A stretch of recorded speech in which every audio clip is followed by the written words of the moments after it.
నమస్కారం. తగునిది తగదని ఎదలో వగవక సాధులకు పేదవారలకు ఎగ్గుల్ మొగిసేయు దుర్వినీతులకు అగు అనిమిత్తాగమంబులైన భయంబుల్. ఈ మాట చెప్పింది ఎవరో తెలుసండి? భారతం ప్రారంభంలోనే జనమేజయుడు యాగం చేస్తూ ఉంటే ఆ యాగభూమిలోకి వచ్చాయి అని చెప్పి కొన్ని కుక్క పిల్లల్ని జనమేజయుడు సోదరులు కొడతారు. తన పిల్లల్ని వెంట పెట్టుకుని యజ్ఞవాటికలో వచ్చినందుకు కొట్టారని చెప్పి తన పిల్లల్ని వెంట పెట్టుకుని ఆ దేవసుని అంటే దేవతల యొక్క కుక్క, అది సారమేయము దాని పేరు, అది వచ్చి జనమేజయుడితో మనుష్య భాషలో తన కుమారులను అనవసరంగా కొట్టారు అని చెబుతూ ఒక నీతి కూడా చెప్తుంది. అంటే కథ, భారత కథ ఎవరు చెప్పడంతో ప్రారంభమైందో చూసారా? ఇందులోనే దేవసుని, దేవతలకు సంబంధించినటువంటి కుక్క సారమేయం. తగుతుంది అంటే తగి ఉంటుంది, ఇది తగదు అని మనసులో కొద్దిగా కూడా సందేహం లేకుండా, ఆలోచించకుండా సాధువులని పేదవాళ్ళని కష్టపెట్టేటటువంటి దుర్వినీతులు ఎవరైతే ఉన్నారో వాళ్ళకి కారణం లేకుండా కష్టాలు వస్తాయి. సాధారణంగా ఏదన్నా ఒక కష్టం వస్తే అయ్యో ఎందుకు వచ్చింది ఇది, నేనేం తప్పు చేశాను, నేనేదో ఎక్కువ తిన్నాను కనుక కడుపు నొప్పి వచ్చింది అనుకుంటే అర్థం ఉంటుంది, దానికి ఒక కారణం ఉంటుంది. అజీర్ణం చేయడానికి నిన్నటి రోజున నాలుకను అదుపులో పెట్టుకోకపోవడం కారణం. అలాగే ప్రతిదానికి ఒక కారణం ఉంటుంది ఆలోచిస్తే. కానీ ఆలోచిస్తే కూడా కారణం దొరకకుండా కష్టాలు వస్తాయి కొన్నిసార్లు. ఎందుకు వస్తాయిట అంటే ఎవరు వాళ్ళు? దుర్వినీతులు. అసలు నీతి అన్న దాంట్లో దుష్టత్వం తప్ప ఎక్కడా సద్బుద్ధి లేనివాళ్ళు. ఏమాత్రం వినయం లేదు, న్యాయం లేదు.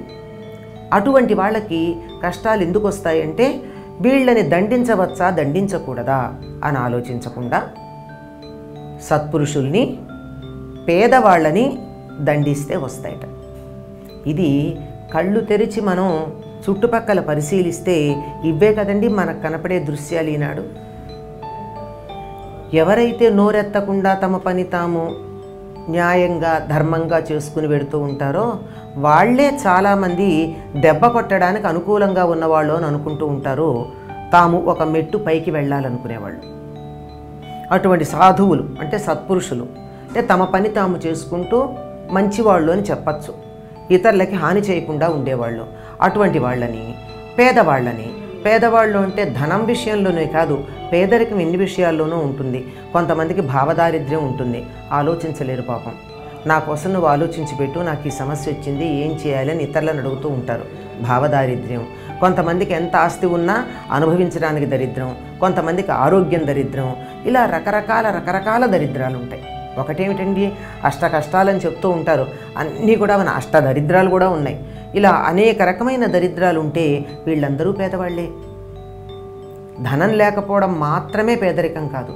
ఇటువంటి ఇన్ని రకాలైన పేదవాళ్ళని అంటే ఎందులోనైనా బలహీనంగా ఉన్నవాళ్ళని, ఏ అంశంలో బలహీనంగా ఉన్న వాళ్ళని, అలాగే మెత్తగా ఉండేటటువంటి మంచి మనసు ఉన్నటువంటి వాళ్ళని ఎవరైతే అన్యాయంగా బాధిస్తారో, అంటే మేము పేదవాళ్ళం కనుక మేమేం పనైనా చేయొచ్చు, మేము మంచివాళ్ళం కనుక ఏ తప్పు చేసినా మీరు మమ్మల్ని క్షమించేయాలి అని అనకూడదు, అనటానికి వీల్లేదు.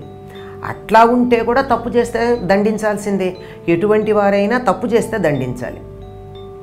అందులోనూ ఇటువంటి వాళ్ళ విషయంలో తప్పు చేశారా లేదా అని 1-2 సార్లు ఆలోచించి దండించాలి.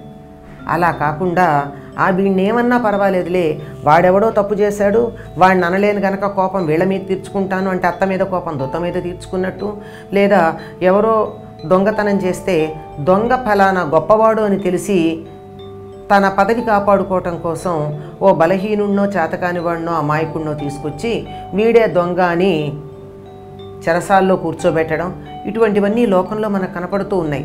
ఇట్లా ఎవరైతే చేస్తారో, అవతల వాళ్ళ బలహీనతని వినియోగించుకుంటారో అటువంటి వాళ్ళకి కారణం లేకుండా కష్టాలు వస్తాయి. మనం గమనిస్తే ఇట్లా చేసేవాళ్ళు కనపడుతున్నారు. అకారణంగా దేవుడు కొట్టినటువంటి దెబ్బకి ఏం చేయాలో తెలియక దిమ్మ తిరిగిపోయి కళ్ళు తిరిగి లేవలేక పడిపోయినటువంటి వాళ్ళను కూడా చూస్తున్నాం. ఎదిగొచ్చినటువంటి కుమారులు చనిపోవడము, లేకపోతే పిల్లలకి మానసికమైన వైకల్యాలు కలగడము, అంగవైకల్యం కలిగినటువంటి సంతానం కలుగుతూ ఉండడము, తమకే ఒక వయసు వచ్చిన తర్వాత మతిమరుపు ఆల్జైమర్స్ అంటూ ఉంటారు, అటువంటి వ్యాధి వచ్చి తమ ఆస్తిపాస్తులు ఎక్కడున్నాయో తామే చెప్పలేనటువంటి పరిస్థితుల్లో ఉండడము, ఇట్లాంటివన్నీ చూస్తూ ఉంటాం. వీటికి కారణం ఏమిటంటే అమాయకులైనటువంటి వారిని దెబ్బ కొట్టడమే కారణం. మంచి వాళ్ళ మీద తమకున్న ప్రతాపాన్ని చూపించడమే కారణం. తప్పు ఉంటే దండించాలి.